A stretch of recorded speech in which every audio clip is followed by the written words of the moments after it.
अबूझमाड़ के जंगलों में 2 दिन से रिपोर्टिंग कर रहे हैं और 2 दिन से रिपोर्टिंग के दौरान अलग अलग कहानियाँ, अलग अलग मामले नज़र आ रहे हैं। इसी दरमियान मैं वापस लौट रहा हूँ घमंडी से और आगे तोके गांव पड़ेगा। तो इस घने जंगल में मुझे पहले 2 बच्चे नज़र आए और ये बच्चे जो है कुसुम तोड़ रहे थे। कुसुम एक फल है जो खाने में बहुत ही खट्टा मीठा होता है, जिसे आप जब तोड़ेंगे तो और बहुत स्वादिष्ट भी होता है। तो मुझे लगा इन बच्चों से भी बातचीत करनी चाहिए। तो आइए इन बच्चों से बातचीत करते हैं पढ़ाई लिखाई और गांव के माहौल को लेकर।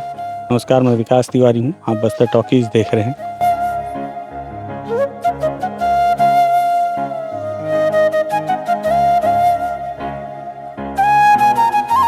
सबसे पहले गुड़िया, क्या नाम है आपका? सुनीता ध्रुव। सुनीता ध्रुव जी। कौन से गाँव की हो? तोके। तोके, ये जो आगे गाँव है? जी। अच्छा, और क्या कर रही हो अभी? अभी घर में रहती हूँ। नहीं, अभी यहाँ क्या जंगल में क्या कर रही हो? अच्छा, कुसुम तोड़ रही हूँ। ये क्या करोगी कुसुम को? खाएंगे। खाते हैं? जी। तो मतलब इसको खाते हैं कि और भी कुछ बनाते हैं? नहीं, खाते हैं। हाँ, अचार वचार कुछ ऐसा नहीं बना? नहीं। हाँ, सब खाली पीला लोग खाते हैं, बच्चे लोग ना? जी। हैं? तो जी। यहाँ से तोड़ के घर भी ले जाओगी? जी। हैं? जी। तो रोज आती हो जंगल? नहीं, आ जाए हैं। आ जाए? जी। नहीं तो ऐसे जंगल तरफ आते रहते हो? जी। तो अकेले डर नहीं लगता?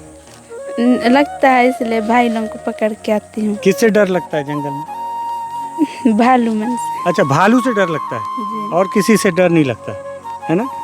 विनोद कुमार शुक्ल जी हैं, उन्होंने एक कविता लिखी है कि बस्तर के बारे में कि गीदम की एक लड़की को जंगल जाने से डर नहीं लगता, गीदम के बाजार जाने से डर लगता है। तो ये वही लड़की है जिसके ऊपर विनोद कुमार शुक्ल जी ने कविता लिखा है कि जंगल जाने से डर नहीं लगता, लेकिन बाजार जाने से डर लगता है। समझिएगा उस पर फीलिंग को। तो बेटा, पढ़ाई वढ़ाई नहीं करती आप? नहीं, जाति नहीं बना है, इसलिए पढ़ाई नहीं करती अभी। जाति नहीं बना है, पढ़ाई नहीं करती मतलब? तो थोड़ा भी नहीं पढ़ी? पढ़ी हूँ। कहाँ तक? पहली से 5वीं कच्चा पाल तक कच्चा पाल में पढ़ी हूँ। 6वीं से 12वीं नारायणपुर में पढ़ी हूँ। तो क्या सब्जेक्ट ली थी? Home science. और कौन से स्कूल में पढ़ी थी? रामकृष्ण मिशन नारायणपुर में। तो रामकृष्ण मिशन में? जी। तो वो लोग बना के नहीं दिए जाति प्रमाण पत्र? नहीं, बनाएंगे बोल के फॉर्म डाले थे, लेकिन बहादुर भैया बहुत बिजी में रहता हूँ बोल के नहीं बनाए। नहीं तो बहादुर भैया रामकृष्ण मिशन में नौकरी करते हैं क्या, कि कहीं बाहर कुछ करते हैं? नहीं, वही रामकृष्ण मिशन में? जी। लेकिन वो बोले मैं बहुत व्यस्त रहता हूँ। जी। अब पता नहीं कौन है बहादुर भैया नारायण रामकृष्ण मिशन के, वो इतने व्यस्त हैं कि इस गुड़िया का जाति प्रमाण पत्र नहीं बना पाए, तो इसलिए आगे कॉलेज का पढ़ाई नहीं कर रही हो। जी। तो वहाँ पे मांगे होंगे जाति प्रमाण पत्र ना? जी।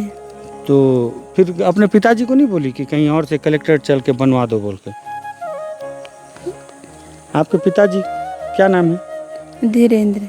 तो वो नहीं जाते आपके साथ? नारायणपुर नहीं आते हैं। नारायणपुर नहीं आते हैं? नहीं। यहाँ से बहुत दूर है नारायणपुर ना? जी। तो यहाँ से नारायणपुर कैसे जाते हो आप लोग जब जाते हो तो? यहाँ अगर गाड़ी नहीं रहता है तो सीधा कोहकामेटा तक जाता है, वहाँ से बस में जाते हैं। कोहकामेटा तक कैसे जाओगे? पैदल। पैदल? जी। और कितना समय लगता है? लगता है 3-4 घंटा। 3-4 घंटा लगता है? जी। यहाँ से पहुँच जाते हो कोहकामेटा? जी। वहाँ से फिर गाड़ी पकड़ के नारायणपुर? जी। अच्छा, तो जाति प्रमाण पत्र बन जाएगा तो आगे पढ़ोगी? जी। पढ़ने का मन करता है? जी। और आगे अभी क्या पढ़ रही हो और कुछ कर रही हो क्या? कोहकामेटा में मौसी के पास रह के कंप्यूटर सीखती हूँ। कंप्यूटर सीख रही हो? जी। अरे वाह। अच्छा, अगर आगे पढ़ाई करने का मौका मिले, जाति प्रमाण पत्र बन जाए, तो क्या बनना चाहोगी बेटा? नर्स करना चाहती हूँ। नर्स बनना चाहती हो? जी। नर्स काहे के लिए बनना चाहती हो? यहाँ गांव के लोग बीमार पड़ता है तो दूर जाते हैं, जो चल नहीं पाते हैं, इसलिए। अच्छा, तो नर्स बन के यहीं पे फिर दोगी जी। उनको सेवा? जी। ऐसा नहीं है कि नर्स बन के कहीं नौकरी करने चले जाओगी? नहीं, नर्स बन के यहीं रहना चाहती हूँ। यहीं अपने गाँव में? जी। क्या बहुत समस्या है गाँव में ना? आपके गाँव में क्या क्या समस्या बताओ? और पानी वानी का, पीने का पानी? आंगन नहीं। जब गर्मी के टाइम पानी मिलता है, लेकिन बारिश के टाइम पानी नहीं मिलता है। तो कैसे करते हो बारिश में? वो झिल्ली रहता है, उसमें झोंक के पीते हैं। कैसे मतलब? झिल्ली में झोंक के? इधर उधर बांध के। अच्छा, ये नाले का पानी नहीं पीते हो? नहीं, बरसात के वो तो टाइम बहुत गंदा हो जाता है। जी। तो झिल्ली बांध देते हो? जी। अभी बांधे हो कहीं गाँव में? अभी वो पानी ठीक, कुआं का पानी ठीक है तो अभी वहीं का पी रहे हैं। अच्छा, नहीं तो कैसे ऐसे झिल्ली को बांध देते हो ना? जी। और उसमें जो पानी गिरता है उसको ऐसे पीते हो गर्म करके? ऐसे। ऐसी? जी। अच्छा, देखिए अबूझमाड़ के अंदर ये भी एक पानी की व्यवस्था है। और जैसे कोई बीमार हो जाता है तो कहाँ ले जाते हैं अस्पताल? अगर बारिश बहुत होता है तो इसे देवता मन के यहाँ ले जाते हैं। देवधामी सिरहा वाला। जी। हाँ, और बारिश नहीं हो रहा है तो कच्चा पाल ले जाते हैं वहाँ। जी। और राशन चावल लेने कहाँ जाते हैं? कच्चा पाल। तो यहाँ आंगनबाड़ी वाली है गांव में? जी। तो वहाँ आती हैं मैडम आंगनबाड़ी वाली? जी आते हैं। आती है। स्कूल नहीं है? स्कूल नहीं है, आंगनबाड़ी है। आंगनबाड़ी है ना? जी। ठीक है, तो जाति प्रमाण पत्र बन जाएगा सुनीता, तो पढ़ोगे आगे ना? जी। ठीक है, तो आपकी मौसी का नंबर रखी हो? मोबाइल रखती है आपकी मौसी? जी। तो आपके मौसी का नंबर देना, ठीक है? जी। और मेरे को देना, तो मैं नारायणपुर से फ़ोन करके आपका जाति प्रमाण पत्र बनवाऊंगा, ठीक है? जी। फिर आगे पढ़ोगी ना? जी। ठीक है, और फिर आगे कोई समस्या होगा तो भी बताना है, मेरा नंबर दूंगा, ठीक है? जी। तो उसमें फिर आगे पढ़ना ना। जी। आपके घर में और कौन कौन है? भाई बहन है कोई? 4 भाई लोग हैं। क्या करते हैं? 2 लोग पढ़ते हैं, 2 घर में रहते वो हैं। लोग कहाँ पढ़ते हैं? बबलू कबेड़ा में भी 10th पढ़ता है और मंगल अभी 5वीं पढ़ता है। तो उन लोगों का जाति प्रमाण पत्र बना है? हाँ, हम दोनों का बन गया है, हम दोनों बहन का नहीं बना है। और बहन है आपकी एक? जी, सुनती मेरे बाद वाला भी 12th पढ़ती है। कहाँ पे? RKM नारायणपुर रामकृष्ण मिशन में? जी। उसका भी नहीं बना है जाति प्रमाण पत्र? नहीं। तो 12वीं के बाद उसका भी कॉलेज में नहीं होगा एडमिशन, जी। है ना?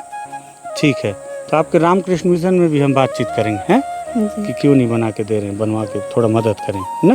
जी। ठीक है, तो बाकी और वोटर आईडी कार्ड है आपका? आधार कार्ड, वोटर आईडी कार्ड जी। है? जी। ठीक है। उम्र क्या होगा अभी? 12वीं है तो 18 पार हो गई। 2005 की हूँ, 19 चल रहा है। 2005, 19 साल। जी। वोटर आईडी कार्ड तो बन सकता है। वोट यहाँ के लोग वोट देने जाते हैं कि नहीं सुनते? नहीं पता सर। नहीं पता? नहीं। ठीक है, तो ये अबूझमाड़ के घने जंगल में विनोद कुमार शुक्ल की कविता की वो कैरेक्टर मिल गई, जिनको जंगल जाने से डर नहीं लगता, बाज़ार जाने से लेकिन डर लगता है, जिस पे उन्होंने लिखा। हालांकि सुनीता को बाज़ार जाने से भी डर नहीं लगता, थोड़ी अपडेट कैरेक्टर है विनोद कुमार शुक्ल जी की। और यहाँ जंगल में कुसुम इकट्ठा कर रही हैं। एक झोला कुसुम हो गया है, इसको सारे बच्चे मिलकर खाएंगे और खट्टा मीठा फल बहुत स्वादिष्ट भी होता है। लेकिन एक सवाल सुनीता ने छोड़ा है कि आप सोचिए हमारा सिस्टम कितना ज़मीन पे काम करता है। मतलब एक बच्ची 12वीं पास है लेकिन जाति प्रमाण पत्र नहीं बना। रामकृष्ण मिशन के कोई बहादुर भैया हैं, वो सुनेंगे तो हो सकता है जाति प्रमाण पत्र बनाया नहीं पता, सुनीता का लताड़ जरूर लगाएंगे, लेकिन ऐसा करना मत आप। और कोई कुछ बोलेगा तो बताना है सुनीता, ठीक है? हाँ, तो नंबर अपनी मौसी का दे देना, मैं अपना नंबर दे दूँगा ना। हाँ, और अब सुनीता के जाति प्रमाण पत्र को बनवाना पड़ेगा हमको। और पड़ेगा क्या, जिम्मेदारी है। सरकार तो अपनी जिम्मेदारी चला ही रही है, उठा ही रही है बहुत सारी योजनाएं लेके, कुछ हमको भी उठा लेना चाहिए। तो कोशिश करेंगे कि जल्दी से जल्दी जाति प्रमाण पत्र बनवाएं, ताकि सुनीता आगे पढ़े और पढ़ के उसकी इच्छा है कि नर्स बने और अपने ही गांव में लोगों को स्वास्थ्य सुविधा दे। अब देखिए, पीने के पानी का भी एक अलग कहानी है कि कैसे झिल्ली बांध के पानी इकट्ठा करते हैं अबूझमाड़ में, जब नाले उफान पर होते हैं, और नहीं तो साल भर वही नाले और झरिया का पानी यहाँ के ग्रामीणों को प्यास बुझाते हैं। अजीब ज़िंदगी है अबूझमाड़ के अंदर, समझ में नहीं आ रहा है गलत कौन है सही कौन है। यहाँ के ग्रामीण इसी में संतुष्ट हैं, मीलों पैदल चल के संतुष्ट हैं, किसी से शिकायत नहीं है। लेकिन उसी में माओवाद भी है, उसी में सरकार का माओवाद ख़त्म करने का ऑपरेशन भी है। इस सब के बीच में गोलियां हैं, गोलियों के बीच में आदिवासी हैं, और आदिवासियों के बीच पढ़ने वाली सुनीता भी है जो पढ़ना चाहती है। लेकिन हमारा बीमार सिस्टम भी है। बीमार सिस्टम इसलिए क्योंकि बहुत छोटा सा कागज़ होता है जाति प्रमाण पत्र, 10 मिनट लगेगा अगर बनाना चाह ले अधिकारी, लेकिन क्यों बनाएगा? आदत हो जाती है ना घुमाने की, आज नहीं कल आना। और पता नहीं आज नहीं कल आना के चक्कर में सुनीता का कल बर्बाद हुआ जा रहा है। ऐसे कितने सुनीता बर्बाद लेके जीवन अपना घूम रहे हैं, अपना आने वाला कल बर्बाद लेके घूम रहे हैं, क्योंकि आप बोल देते हैं आज नहीं कल आना। अगर आपको थोड़ी सी भी शर्म हो तो इस वीडियो को शेयर कीजिएगा उस अधिकारी से। सिर्फ मैं नहीं, आप भी सवाल कीजिएगा बहादुर भैया से भी और नारायणपुर के अधिकारियों से भी। सुनीता पढ़ लेगी तो आपका क्या बिगड़ जाएगा। और लगे कि हम ज़मीन पे बातचीत कर रहे हैं तो बस्तर टॉकीज़ को सब्सक्राइब कीजिएगा। धन्यवाद।